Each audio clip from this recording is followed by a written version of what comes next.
अरे पर सावरकर जी के बारे में क्या हुआ? नहीं, सावरकर जी पर अजय जी उनको सुनाई नहीं दे रहा है, वो कुछ बोलेंगे नहीं। संजय जी ने कह दिया राहुल गांधी की सभाओं में वीर सावरकर के गाने बज रहे हैं और राहुल गांधी भी गा रहे हैं वो गाना। ये संजय जी राहुल गांधी भी गा रहे हैं साथ में? हाँ बिल्कुल, हाँ बिल्कुल, वो भी गा रहे हैं, वो भी गा रहे हैं भाई। ये तो ब्रेकिंग न्यूज है, this is breaking news Sanjay ji जो आप दे रहे हैं। राहुल ने बोला था my name is not Savarkar, मैं माफी नहीं मांगता, आप वो सावरकर जी के गीत गा रहे हैं। अजय वर्मा जी सुन रहे हो ना, आपको सुनाई दे रहा है ना? पुराना वो बदल चुका है, वो बदल गया, वो बदल चुका है। अब संजय जी मैं इस पर क्या बोलूं कि ग्राउंड रियलिटी से आप कितने अनभिज्ञ हैं, या फिर आप जानते हुए इसको पूरी तरह से एक अलग रंग दे रहे हैं? हाजी साहब जरा बता दीजिए मुझे, पहले ये बताइए कि जो पार्टी वक्फ बिल का खुलकर विरोध करेगी उसके साथ खड़ा होंगे। अब यही मांग अगर हिंदू कर दें, सिर्फ एक एग्जाम्पल दे रही हूं, अगर यही मांग हिंदू कर दें और यहां आचार्य जी कह दें कि जो लोग ये कहेंगे कि वक्फ बिल का वक्फ को नामो निशान मिटा देंगे, हम उसको वोट देंगे, फिर क्या होगा? हाँ सुचित्रा जी देखिए, जिस तरीके से उलेमा बोर्ड की बात करेगी या उन्होंने मांग रखी है अपनी, हमें पता है कि उनकी मांगे कभी पूरी नहीं हो सकती, क्योंकि मांगे कभी पूरी इसलिए नहीं हो सकती। देखिए, भाजपा को भी मुस्लिम का वोट चाहिए, कांग्रेस को भी मुस्लिम का वोट चाहिए, और देखिए शिवसेना को भी मुस्लिम का वोट चाहिए, लेकिन हाँ मुस्लिम समाज को कभी भी अपनी सत्ता में हिस्सेदारी नहीं दे सकते। और देखिए, जिस तरीके से अभी हमारे महाराज जी भी एक बात कह रहे थे, इन्होंने कहा कि कोई उलेमाओं के पास सीडी है, तो देखिए अभी आपको पता चल गया कि हमारी डिबेट के अंदर किस तरीके से मानसिकता वाले लोग भी बैठे हुए जो एक समुदाय को टारगेट करने की बात, किस समुदाय को टारगेट करने की भाई बात के प्लेट में रख के रसगुल्ले खिलाए गए हैं, गोदी में रख के बिठाकर तुम्हें इस भारत में झुलाया गया है, और बात कर रहे हैं मानसिकता की बात। सुन लीजिए सुन लीजिए, देखिए इसी डिबेट के अंदर औरंगजेब रहमतुल्लाह अलैहि के बारे में भी बात करी, अभी शहजाद भाई ने भी बात करी, तो मैं एक बात बता दूं कि औरंगजेब रहमतुल्लाह अलैहि का नाम लेने में हमें बड़ा फक्र महसूस होता है, गर्व महसूस होता है हमें। लेकिन सुन लीजिए शहजाद भाई, सुन लीजिए, देखिए मैं ये कहता हूँ कि जहाँ मंगलसूत्र छेड़ने की बात होती है, जहाँ ये कहा जाता है, सुन लीजिए शहजाद भाई, आपका बड़े प्यार से अपने बेटे का नाम औरंगजेब रख दो, आपके बेटे का नाम औरंगजेब रखो ना, भारतीय नागरिक अपने बेटे का नाम भारतीय नागरिक की बात सुन। अरे आप औरंगजेब अपने बेटे का नाम रखो, अगले बच्चे का नाम जो है औरंगजेब रखना, अपने बच्चे का नाम औरंगजेब रखना। फिर बताना शहजाद भाई, मैं तो अपने बेटे का नाम औरंगजेब भी रखूंगा, तैमूर भी रखूं। अरे बताओ, यही रखना है, औरंगजेब और तैमूर ही रखना। सुन लीजिए, सुन लीजिए, अब मैं शहजाद पूनावाला रखूंगा, मुझे पता है शहजाद पूनावाला के जो सोच है बिल्कुल अलग है, मुसलमान के खिलाफ है, इसलिए मैं शहजाद पूनावाला मुसलमानों के खिलाफ है। मैं ये कहता हूँ कि आप देखिए, भाजपा के बड़े सम्मानित राज मिश्रा जी को कट करिए। कमेटी रिपोर्ट की बात आज भारत के अंदर होनी चाहिए, और जरूरत है इस भारत के अंदर शहजाद पूनावाला जैसे लोगों की। नहीं है जो उसके जाकर जो आतंकवादियों के उस पर जो कहे भारत तेरे टुकड़े होने अपनी मांग करे, जो आज भारत के अंतर्गत मूर्तियों पर पत्थर बरसाएं, जो आज भारतीय सेना पर पत्थर बरसाएं, आज उनकी जरूरत इस भारत के अंदर नहीं है। आज जरूरत है इस भारत के अंदर शहजाद पूनावाला जैसे मुस्लिम। अच्छा सुनिए, शहजाद पूनावाला बनोगे, अब्दुल कलाम बनोगे, वो आपका सम्मान करेगा। हाजी साहब को मैं सुन नहीं पा रही। हम लोगों की नैतिक जिम्मेदारी, हम लोगों की नैतिक जिम्मेदारी। ठीक अतिकुर रहमान साहब को लीजिए जरा स्क्रीन पर। और ये भारत सरकार तुम्हारे साथ जो सलूक की ठीक है, तुम हो। मैं अतिकुर रहमान साहब के पास जा रही हूँ। अतिकुर रहमान साहब, ये जो मुस्लिम आरक्षण की मांग हो रही है, मुसलमानों को आरक्षण दे दिया जाए, आपको लगता है धर्म आधारित आरक्षण मिलना सही है, मिलना चाहिए? ये भी मांग कर रहे हैं ना सुचारिता जी? कॉन्स्टिट्यूशन क्या कह रहा है? हाँ, कि there shall be no reservation only, underline the word only, on grounds of religion. Yes, ये जो मुसलमान मांग कर रहे हैं आरक्षण का, क्या ये सोशली और इकोनॉमिकली बैकवर्ड नहीं है?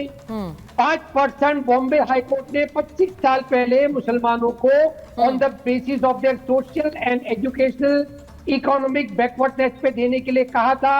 तमाम सरकारें आई और आकर चली गई, किसी की हिम्मत नहीं हुई कि बॉम्बे हाई कोर्ट की बात मारे। इसीलिए मैंने उलमा बोर्ड को कहा कि कोई डिमांड नहीं रखी है, हमारा डिमांड सिर्फ और सिर्फ संविधान और देश बचाने का है। बीजेपी के हाथ में देश सुरक्षित नहीं है, संविधान सुरक्षित नहीं है। मतलब आप तो खुलकर फिर वही वाली बात कर रहे हैं कि सारे मुसलमान एकजुट हो जाओ और बीजेपी को सत्ता से हटाओ, यही आप कह रहे हैं? आप एग्जैक्टली आप यही कह रहे हैं? सुचरिता जी, नहीं, ये मांग आप जैसे कह रहे हैं कि खुलकर एक धर्म एकजुट हो और एक पर्टिकुलर पार्टी या एक गठबंधन को वोट दे, तो फिर आपको बटेंगे तो कटेंगे से दिक्कत क्या होती है? अतीकुर रहमान साहब, मुझे नहीं समझ आता। वो भी तो एक एकजुटता का संदेश दे रहे हैं, आप दे तो सही है, वो दे रहे हैं तो गलत है, वो गलत है।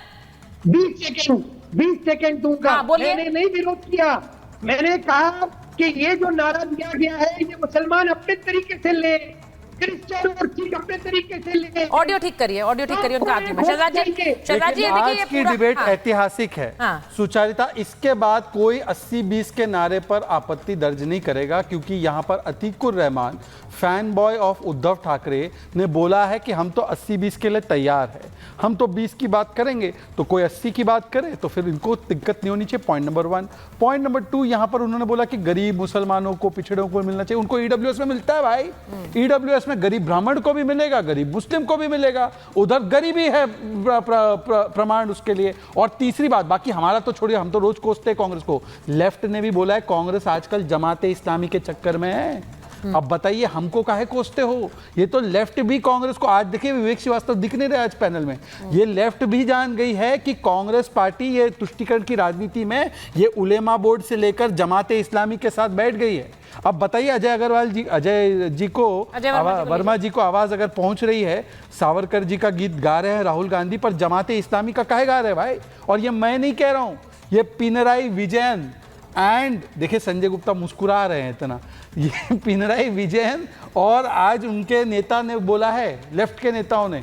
बताइए अजय वर्मा जी, जमाते इस्लामी, आप हो असली औरंगजेब के वंशज।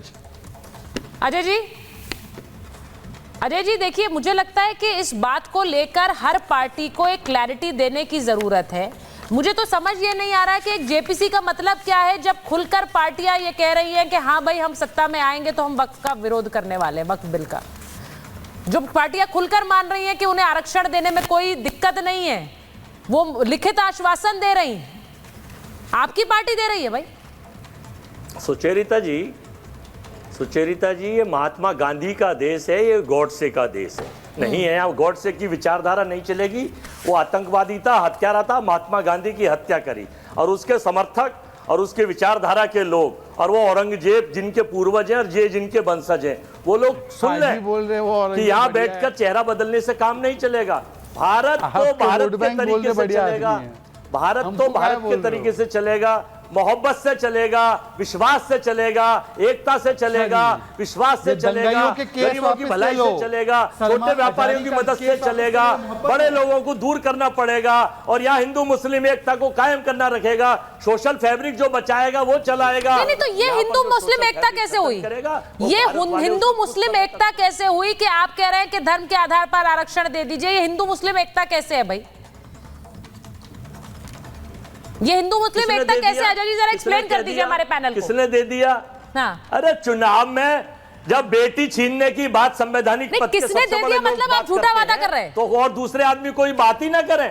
बताइए, जब आप झूठा वादा कर रहे हैं क्या? आप कह रहे हैं किसने दे दिया? आपकी पार्टी यहाँ पर लिखित आश्वासन दे रही है। संवैधानिक पद पे बैठे लोग देश की सरकार के सत्ता के सबसे बड़े नेता कर रहे हैं, तो बताइए लोग अपनी रणनीति के लिए अजय जी आपकी पार्टी अगर लिखित आश्वासन दे रही है, उलेमा बोर्ड कह रहा है भाई, हम नहीं कह रहे हैं, वालों को भगाने के हम नहीं कह रहे हैं, या फिर ये वो खटाखट वाला वादा है कि वादा कर दो उसके बाद पूरा थोड़ा ही करना है। अपनी रणनीति तो पार्टी बनाएंगी।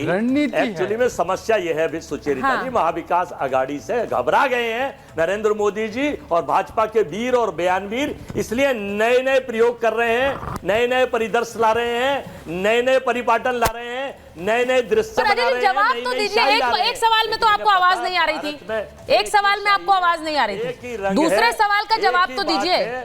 पार्टी अगर लिखित आश्वासन दे रही है तो इसका मतलब ये है वो इन मांगों के साथ खड़ी है, या फिर ये खटाखट वाला मॉडल है कि वादा कर दो पूरा नहीं करेंगे बाद में। जो देश हित की बात करेगा वही देश पे राज करेगा। और महाराष्ट्र और झारखंड फिर आप की सुन नहीं रहे सवाल। आप देखिए बदल रही है। और जहां तक मैं बताना चाहूंगा, फिर सवाल नहीं सुन रहे जहां तक बताना चाहता हूँ, आज इग्नोर कर रहे हैं आप सारे सवाल। जहां तक देश की मैं बात करना चाहता हूँ, हाँ।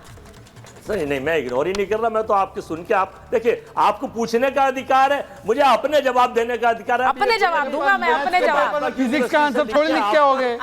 अरे मैथ्स के पेपर में फिजिक्स लिख के होगे तो राहुल गांधी जैसा आप पर आ गया है। क्या बोल रहे हो आप हुए नहीं, मैथ्स के पेपर में फिजिक्स लिख के होगे क्या आप? सेल कंपनी और मुखौटे चेहरे के रूप में आचार्य राज मिश्रा जी बैठे हैं, आचार्य राज जी और ये शहजाद जी बैठे हुए हैं। तो ऐसा है, इन्हें अपना एजेंडा चलाना ऐसा है वर्मा जी, मेरा कर्म तो आचार्य आप है, राज दुनिया पर के बताइए, मैं आपको बड़ा क्लियर कर दूं, जब बेटियों की मेरा बात कर्म आती है ना तो तो मोदी की बताई हुई बेटियां याद आती हैं, लेकिन अयोध्या में वो दलित बेटी याद नहीं आती। उस पर आपका एक शब्द नहीं निकला। आचार्य राज पर आए इसलिए बता रहा हूं, बंगाल के अंदर की वो बेटियां आपको याद नहीं आई, उन पर आकर के उन्हीं को डिफेंड कर रहे थे, और यहां आपकी मोदी जी की बताई हुई बेटियां याद आ जाती हैं। तो सबसे पहली बात यह है वर्मा जी कि ये मत सोचिए, देश सुरक्षित हाथ में है और रहेगा, इस बात को ध्यान रखिए।